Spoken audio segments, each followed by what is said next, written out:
Your beliefs are destroying your life.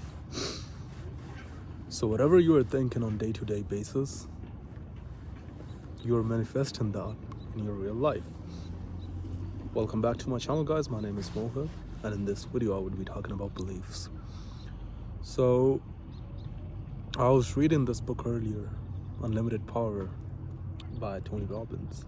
There was an interesting chapter called the Birth of Excellence, Belief. So beliefs are any guiding principle, faith, or passion that provides direction or meaning to our life. I have my notes on me, so I just made notes for my video. It's just not, as I mention in every video, that it's not script, it's just my notes.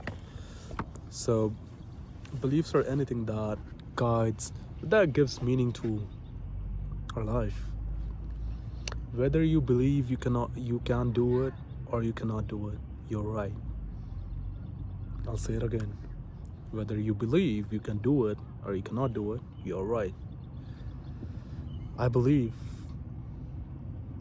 I can be successful, I can be a high performer, I can be a 7 out of 10 in every aspect of my life and a 10 out of 10 human being in few years of self-improvement, and I believe I can do it.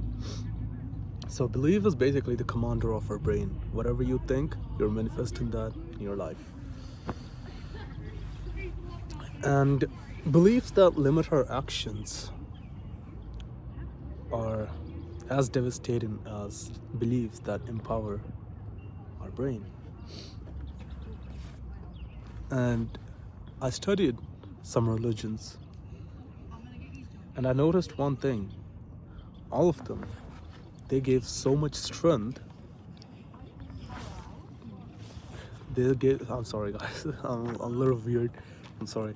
They gave so much strength to millions of people to empower, to tap into their richest resources, to do what they want. And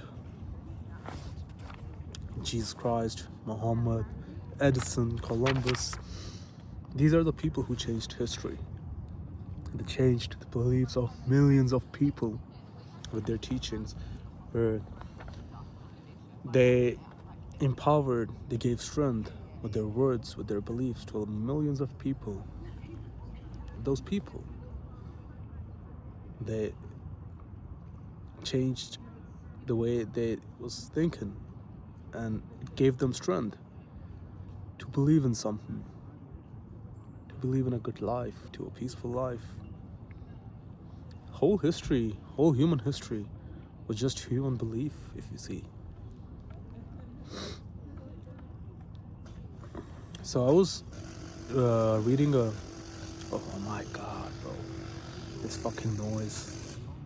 There's this guy drilling some shit, I don't know, but yeah, whatever. So I was reading an article by Norman Cousin. He wrote about Castle, a famous pianist. He was like, the Castle, he was an old guy. He was suffering from paralyzed. He was paralyzed, basically. I don't remember the disease properly, but he was suffering from a disease and he was paralyzed. He was like 90 years old. He couldn't move. It was hard for him to breathe. His fingers were stiff.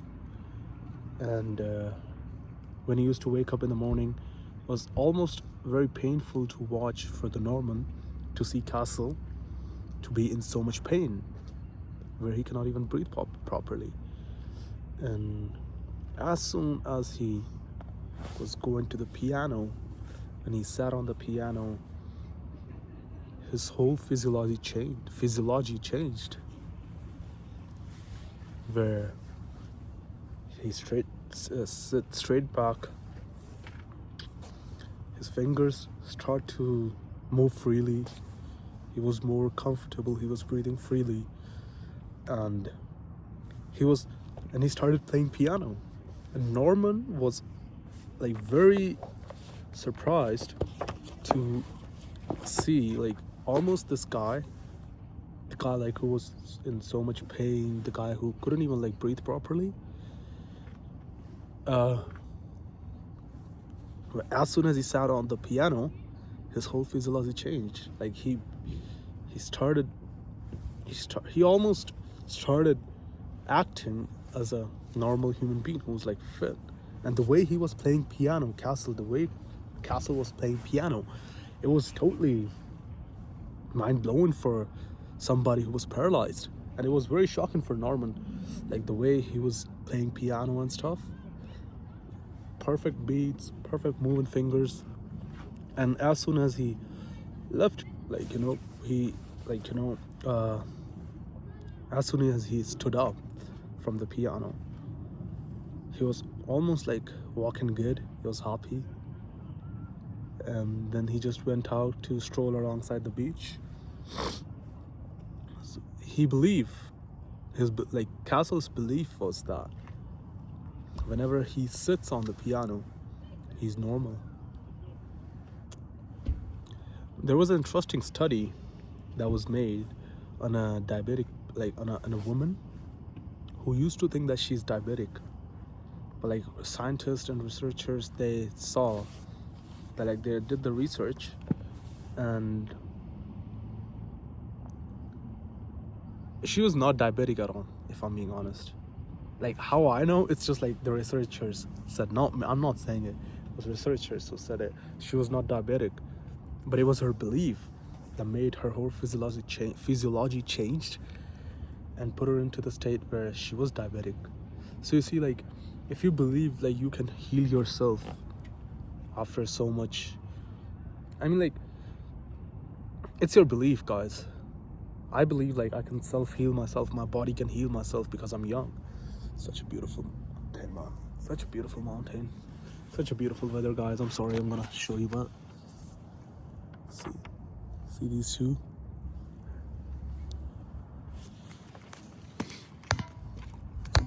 And there was a study as well conducted with 20 people. Those 20 people were separated into, like, those 20 people were divided in two groups. There were 10 people, and had like all 20 people had ulcers. Okay, they were like suffering from ulcer. So the first group was given a pill, as the researchers told them, scientists told them that this pill is gonna heal your ulcers. And the second group, it was told that this is a pill, but they're not sure if this is gonna heal their ulcers or not. So first group, they told them their ulcers gonna get healed with this pill. In the second group, researchers told the group that it might not. And luckily, from the first group, 75% of the people had their ulcers good, like it was healed. 75% of the people. It means like 7 people, like 7 people from first group, and 25% people from the second group. Their ulcer was healed, and the other people from second group reported like they didn't feel anything. And surprisingly, there was no active properties in the pill. So it was nothing. It was just it was just an empty pill with no active properties. You see, like how your brain acts with certain beliefs. This is called scotoma, where your belief, if you believe something that you cannot do it, it will not happen. This is called scotoma. If you can, for example, if you go into the kitchen, your mom says like go into the kitchen and just get some salt, and you go into the kitchen, you cannot find salt.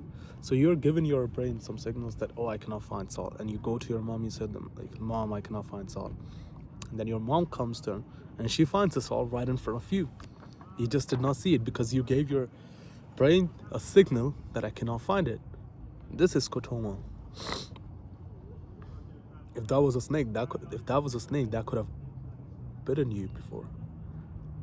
But yeah.